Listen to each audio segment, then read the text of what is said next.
ലോകത്തിലെ ഏറ്റവും വലിയ ഭക്ഷ്യമേളയുടെ ദിവസങ്ങളാണ് ദുബായിൽ കടന്നുപോയത്. ഗൾഫ് ഫുഡിൻ്റെ 31ാമത് എഡിഷൻ. ഇന്ത്യയായിരുന്നു ഇത്തവണ ഗൾഫ് ഫുഡിൻ്റെ ഔദ്യോഗിക കൺട്രി പാർട്ട്ണർ. റെക്കോർഡ് കാഴ്ചക്കാരും പ്രദർശകരുമായി ഇത്തവണയും ഗൾഫ് ഫുഡ് മികച്ചു നിന്നു.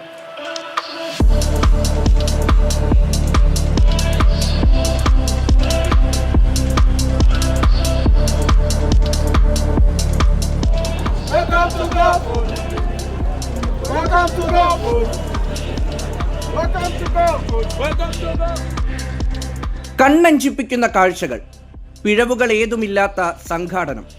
ലോകത്തെ ഭക്ഷ്യോൽപ്പന്നങ്ങളെല്ലാം എത്തിയിട്ടും ഒരു പിഴവുമില്ലാതെ ദുബായ് ഭരണകൂടം ഒക്കെ കൈകാര്യം ചെയ്തു. 2 വേദികളിലായിട്ടായിരുന്നു ഇത്തവണ ഗൾഫ് ഫുഡ് മേള.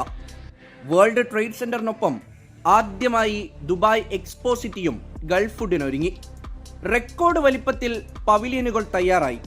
195 രാജ്യങ്ങളിൽ നിന്നുള്ള പ്രാതിനിധ്യം, 8500-ലധികം പ്രദർശകർ, 15 കോടി ഭക്ഷ്യപാനീയ ഉത്പന്നങ്ങളാണ് പ്രദർശനത്തിനെത്തിയത്. ഇതിൽ 40% പുതുതായി എത്തുന്നവർ. വമ്പൻ രാജ്യങ്ങൾ മുതൽ കുഞ്ഞന്മാർക്ക് വരെ ഗൾഫ് ഫുഡിൽ ഇടമുണ്ടായി. ദുബായിലേക്ക് ലോകം ചുരുങ്ങിയ ദിവസങ്ങളായിരുന്നു കടന്നുപോയത്. ഗൾഫ് ഫുഡിന്റെ ഏറ്റവും പുതിയ എഡിഷന് വലിയ സ്വീകരണമാണ് ലഭിച്ചത്. ലോകത്തിന്റെ നാനാഭാഗങ്ങളിലുള്ളവർ ഗൾഫ് ഫുഡ് വേദികളിലേക്ക് ഇരച്ചെത്തി. ഇത്തവണ 2 വേദികളിലായിട്ടായിരുന്നു ഗൾഫ് ഫുഡ് നടന്നത്.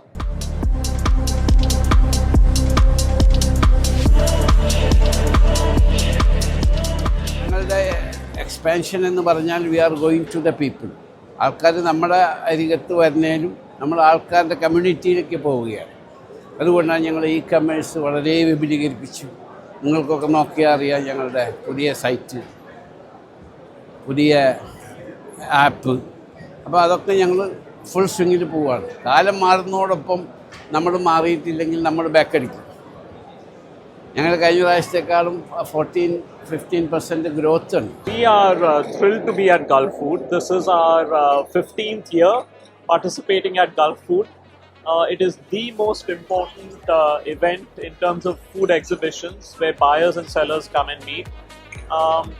So for us, we use this as a forum to showcase our offering and also get new ideas and new inspiration as we look around and see what trends are emerging. One of the highlights this time that we are talking about at Gulf Food is the fact that we've got some recent data that just came out